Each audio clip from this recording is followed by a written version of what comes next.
The first one is that little crack me, and the second one's the TFTP server. It seems like Sidewinder's doing a pretty good job. It found a key for the key validator, and it successfully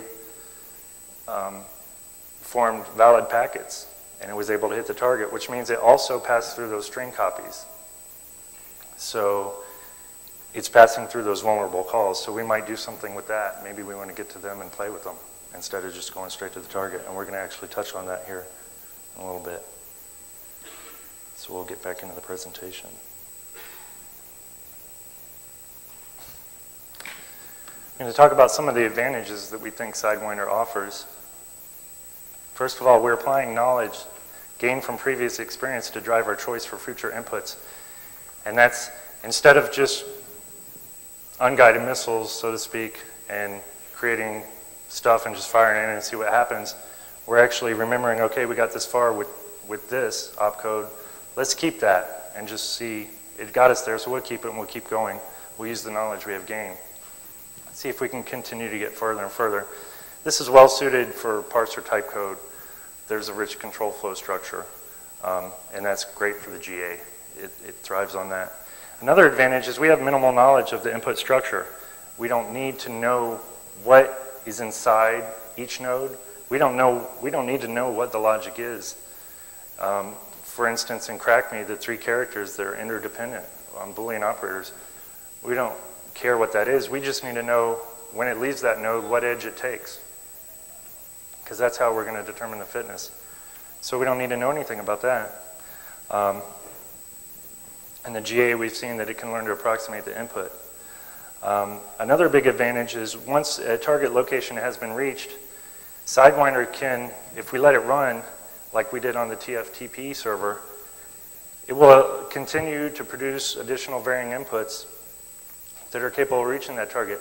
It kept spinning up more and more blue strings. They were all valid TFTP packets. They varied with file name, but they were all getting there, and it'll just keep doing that forever. Of course, there's limitations. We all love limitations. One of the main limitations we have is we have a difficulty in extracting parts of the CFG, the control flow graph of the target application. So we're using IDA, so that's the static disassembler. So we see, I'll call EX, which is going to call, right, the target address is in a register. Well, since it's static disassembly, we know that we don't know what that address is until runtime. So we really can't put an edge there. We don't know where the edge is going to go. So that's a limitation right now. We have to try and work on that. Another thing is, Sidewinder, because of the GA, it's very dependent on the control flow graph structure. The target program, the target application, must have enough information embedded in its structure for the GA to learn from. And an example here would be that key validator. It's a 10-digit key. If there was only one node that just did a string copy with a 10-digit key, that's just a total brute force. I mean, we can't learn anything. There's no control flow.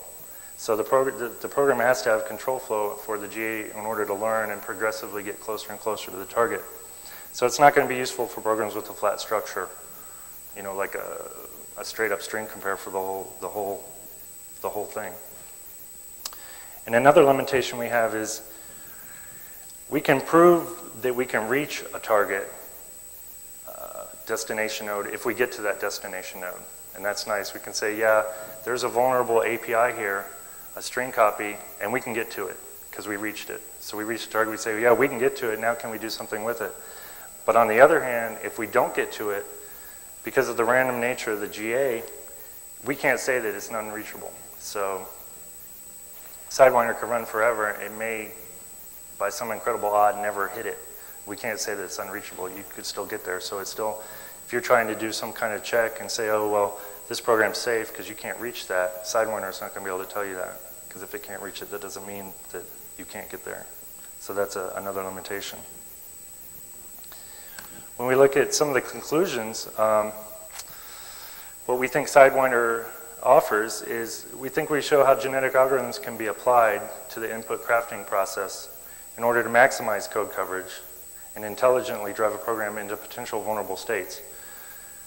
That's kind of self-explanatory. Also, it's mostly an automated approach.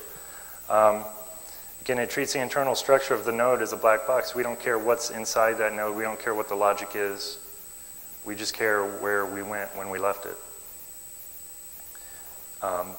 The most unautomated part is choosing a source and a destination. And we're looking at ways to automatically do that. As a side note, we were thinking possibly we can search through the program for all API calls, pull up a list, let the user select which ones it's interested in reaching, put those into a target group, and then iterate through targets and see if we can hit one as we get there. And another conclusion we have is Sidewinder. We think Sidewinder represents a first step towards exploring ideas which may create a smarter fuzzer, as opposed to just,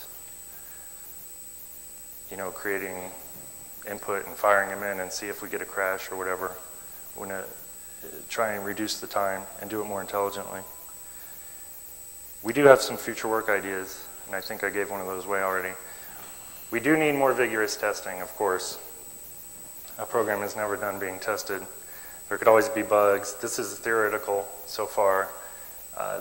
That code, that Sidewinder you saw, is really just a proof of concept.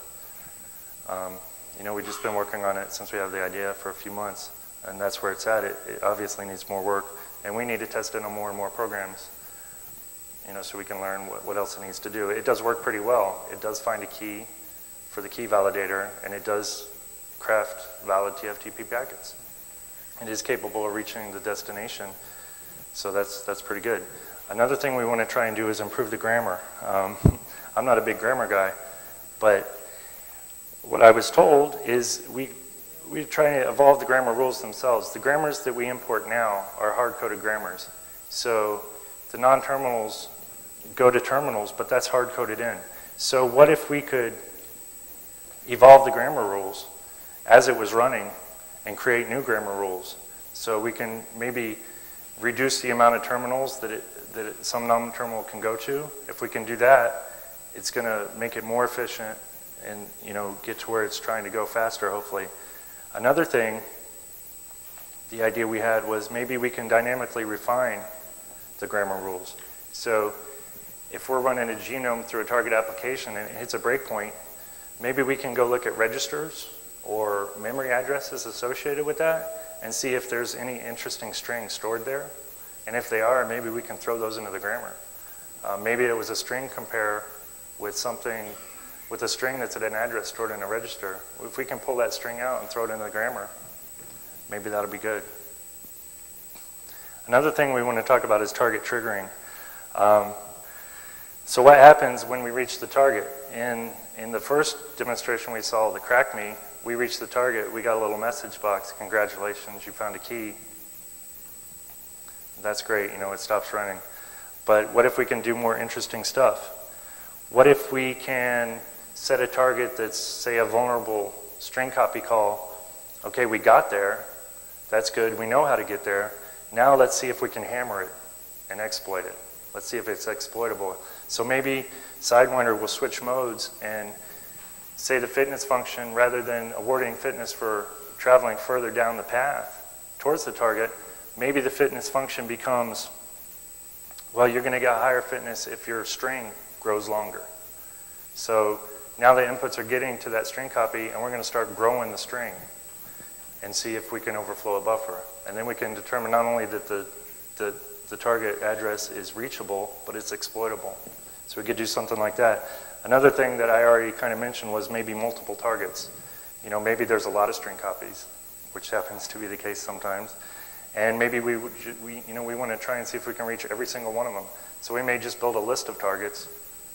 And when we hit one target, iterate to the next target and start over and see if we can reach that one. If we can use part of the path, that's good. That's something to think about. So maybe we don't have to start all the way from scratch again. So multiple targets. That can generalize to a code coverage, because we can actually create a grouping of all the nodes, and we can just iterate through all of them as a target and see if we can reach 100% code coverage in the program. So there's a bunch of ideas to think about. So I know this is a a lot of information that we got, especially with that theory and everything. And in an attempt to minimize questions, we're going to try and sum everything up. We made a nice little summary. So hopefully that answers most of your questions. It makes our job a little easier up front. But just in case that doesn't answer every single question you have, we'd be happy to take some of those now. What we're going to do is I'm going to actually meander through the crowd and visit people that have a question. And then I'll answer it if it's for me, or they won't answer it if it's for them. So if you have a little question, I'll just come over to you so everybody can hear the question for you.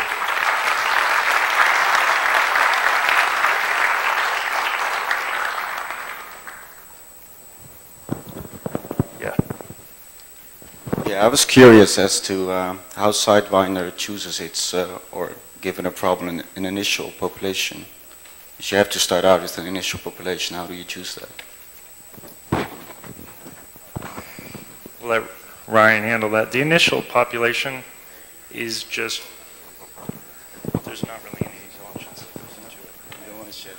You're going to have to walk over there. Is his not working?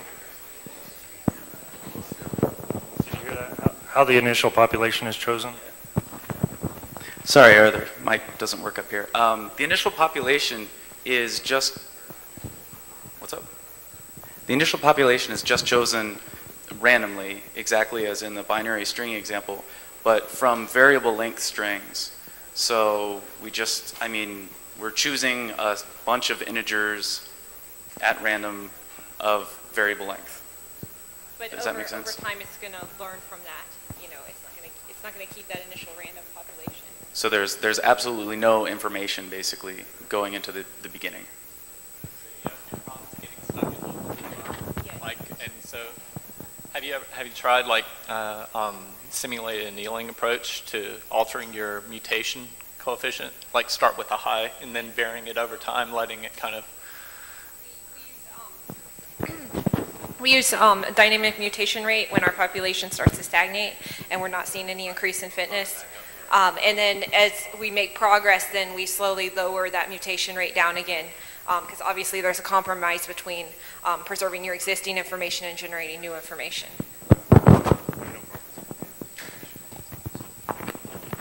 Yes. Yes. Hey there. So this looked pretty neat when it was restricted to a pretty simple protocol like a single packet that goes out.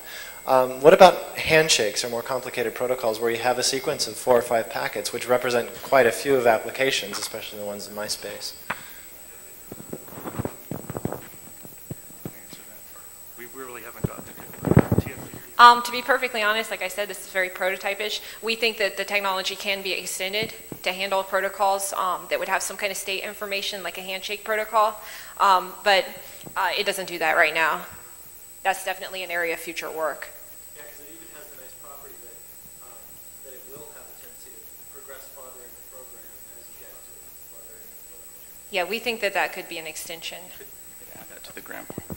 You could actually add that to the grammar when you specify the grammar, the input string. So one could be the first handshake packet, the next handshake packet, and the next handshake packet.